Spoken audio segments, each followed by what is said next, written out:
बहरहाल खुदा हाफिज अम्मी।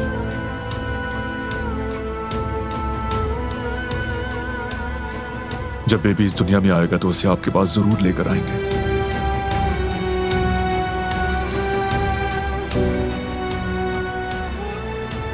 क्या करीम के पास चलें?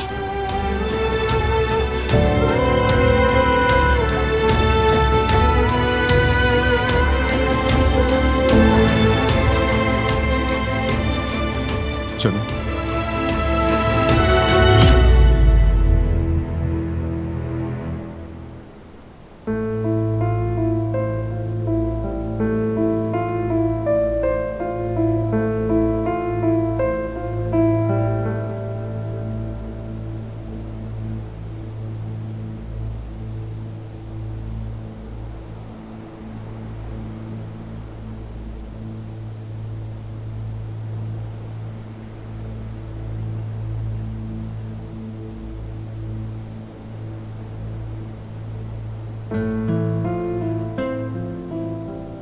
करीम,